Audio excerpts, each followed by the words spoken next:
بسم اللہ الرحمن الرحیم۔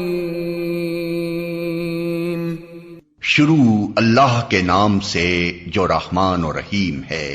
اقرأ بسم ربک الذی خلق۔ پڑھو اے نبی اپنے رب کے نام کے ساتھ جس نے پیدا کیا۔ خلق الانسان من علق۔ جمے ہوئے خون کے ایک لوتھڑے سے انسان کی تخلیق کی۔ اقرأ وربک الاکرم۔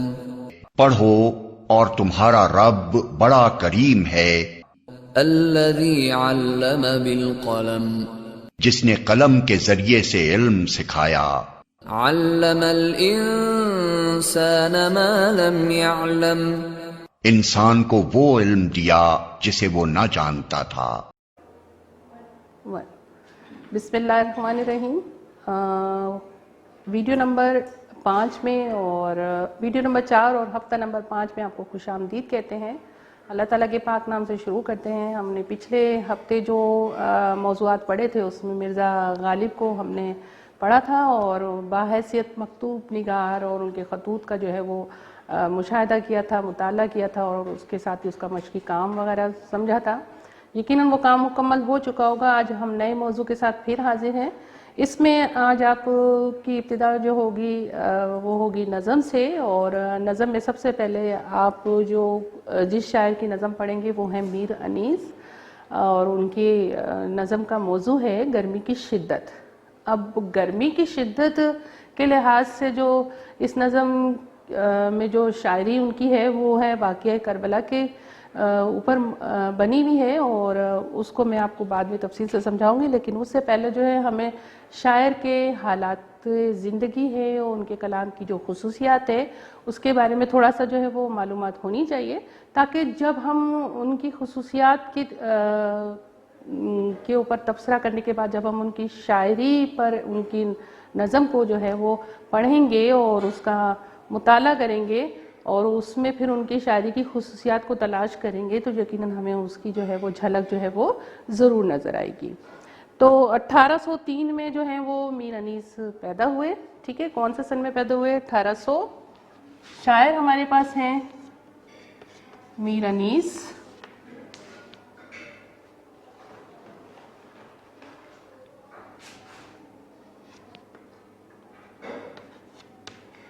اٹھارہ سو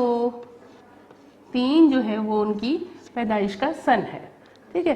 آپ کا اصل نام جو تھا وہ میر بابر علی تھا اور تخلص جو ہے وہ انیس ہے۔ یہ جس پہ جو تخلص کی علامت ڈلی ہوئی ہے یہ جو نام کا حصہ ہے وہ ان کا تخلص ہے۔ اصل نام ان کا میر بابر علی تھا،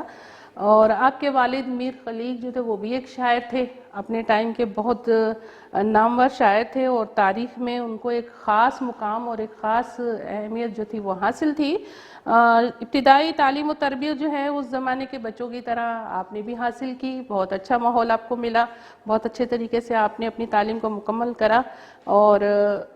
ابتدا ہی سے جو تھا شاعری سے ظاہر آپ کے والد صاحب کیونکہ شاعر تھے تو آپ بھی مشاعروں میں جایا کرتے تھے۔ شاعری کی ابتدا جو تھی وہ بچپن ہی سے شروع ہو گئی تھی۔ اب آپ نے سب سے پہلے ایک مشاعرے میں جو تھی وہ ایک غزل پڑھی تھی، تو والد صاحب کو جب معلوم ہوا تو اگرچہ کہ شاعری کو آپ کی انہوں نے پسند تو کرا تھا، لیکن جیسے کہ والدین ہونے کی حیثیت سے جو ہے تعلیم و تربیت پہ خاص توجہ تھی، تو آپ کو جو تھا انہوں نے ہدایت کی کہ مرثیہ گوئی کی طرف جو ہے وہ اس طرف آنے کی ہدایت کی، لہٰذا اس کے بعد جو ہے آپ نے مرثیہ گوئی کی طرف جو ہے وہ توجہ دی اور اس میں ہی آپ نے بہت نام پیدا کرا۔ میر انیس اس کے بعد کافی عرصے تک جو ہے وہ شاعری اپنے ہی شہر میں کرتے رہے، کافی نام کمایا، اور اس کے بعد لکھنؤ آگے اور یہیں پر باقی عمر کا حصہ جو ہے آپ نے گزارا، اور اس کے بعد جب آپ کا انتقال ہوا تو اپنے ہی مکان میں جو ہے وہ مدفن ہوئے، اور 1874 میں آپ کا انتقال ہوا۔ اب کلام کی جو یہ تو تھے آپ کی ابتدائی حالات تھے، اب طرز کلام کی جو خصوصیات ہیں وہ میں آپ کو بتاتی ہوں۔ اس میں سب سے پہلے جو آپ کا پہلا جو کام تھا وہ تھا فصاحت بیان۔ اب یہ ایک شاعری کے اندر ایک خاص پہلو ہوتا ہے جو آپ کی شاعری میں جو تھا وہ ایک خاص جوہر تھا آپ کی شاعری کا، اور حسین تشبیہات اور خوبصورت الفاظ اور تراکیب کے ساتھ جو تھے وہ شاعری میں آپ اس کا جوہر دکھایا کرتے تھے. اور تشبیہات سے مراد کہ خوبصورت چیزوں کے ساتھ جو تھا وہ آپ تشبیہ دے کے اپنی شاعری میں جو تھے وہ الفاظ جو تھے یا مصرع جو تھے وہ استعمال کیا کرتے تھے، گفتگو کیا کرتے تھے شاعری کے تھرو، کیونکہ شاعری بھی ایک گفتگو کی ایک زبان ہے. جیسے چاند جیسا چہرہ، کوئل جیسی آواز، اس طرح کے تشبیہات سے جو تھے اور اتنے خوبصورت الفاظ کے ساتھ جو تھے وہ آپ اپنی شاعری کے ان پہلوؤں کو سجا دیتے تھے. اس طرح اس میں دلکشی اور ایک رعنائی اور ایک خوبصورتی جو تھی وہ پیدا ہو جاتی تھی شعر و شاعری کے اندر. دوسرا آپ کا جو پہلو تھا شاعری کی خصوصیات کا وہ تھا درس اخلاق. میر انیس کے چونکہ آپ نے مرثیہ گوئی میں نام پیدا کرا ہے تو اس میں جو تھا اعلان حق یعنی حق کے بارے میں جو ہے آپ نے سب سے پہلے شاعری کے اندر جو ہے گفتگو کی ہے. اس کے ساتھ ساتھ ایفائے عہد ہے، ایمانداری ہے، دیانتداری ہے، اور اس کے ساتھ ساتھ صبر و شکر، بزرگوں کا ادب، بچوں پہ شفقت. یہ جو اخلاقی درس ہوتے ہیں ان کا درس جو ہے آپ نے اپنی مرثیہ گوئی میں شاعری میں جو ہے وہ بہت اچھے طریقے سے دیا ہے. اور بہت اچھے طریقے سے جب آپ کا یہ پیغام شاعری میں آیا تو پڑھنے والے یعنی جو بھی آپ کی شاعری پڑھا کرتے تھے، جو بھی مرثیے پڑھتے تھے، جو بھی نظمیں پڑھتے تھے، جو بھی کلام آپ کا پڑھتے تھے، اس سے جو یہ واضح طور پہ جو ہے ان کو پیغام ملتا تھا اور بات جو ہے ان کے دلوں پر جو ہے وہ اثر کرتی تھی. تیسرا ہے مکالمہ نگاری. یہ مین خصوصیات ہیں. ویسے تو شاعری کی ان کی بہت ساری خصوصیات ہیں لیکن مین خصوصیات جو ہیں ان کی شاعری میں جو بھی ہم پڑھیں گے بھی تو اس میں بھی ہمیں یہ ان چیزوں کی جو ہے وہ جھلک نظر آئے گی. مکالمہ نگاری اپنے مرثیوں میں بھی انہوں نے بہت اچھے طریقے سے کی ہے. انداز بیاں میں جو ہے وہ ڈرامے کا جو عنصر ہے، جیسے ڈرامے کے اندر مکالمہ نگاری ہوتی ہے اسی طریقے سے ان کے ان مرثیوں میں بھی مکالمہ نگاری کا جو ہے وہ بہت جھلک نظر آتی ہے اور اس سے ان کے کلام کی تاثیر میں جو ہے وہ بڑا اضافہ ہوتا ہے. اگلا ہے واقعہ نگاری. میر انیس نے زیادہ تر جو شاعری کی ہے اس میں واقعہ نگاری سے بہت کام لیا ہے. یعنی ان کی نظموں میں جو ہے ایک مکمل واقعے جو ہے وہ بیان ہوتے ہیں اور یہ جو فن ان کا شاعری کے اندر نظر آتا ہے یہ پورے عروج پہ نظر آتا ہے، بہت بلندی کو چھوتا ہوا نظر آتا ہے. واقعہ نگاری کے بیان میں وہ بڑی باریک بینی سے کام لیتے ہیں. یعنی اگر انہیں واقعہ کربلا جو ہے وہ جیسے کہ آپ کے نصاب میں شامل ہے یہ نظم گرمی کی شدت ہے جس میں انہوں نے واقعہ کربلا جو ہے وہ یعنی عاشورے کے دن کا جو ہے وہ تذکرہ کرا ہے، تو اتنی باریک بینی سے بیان کرا ہے کہ اس میں زمین کی حالت یعنی ماحول کی ہر چیز کی احساسات و جذبات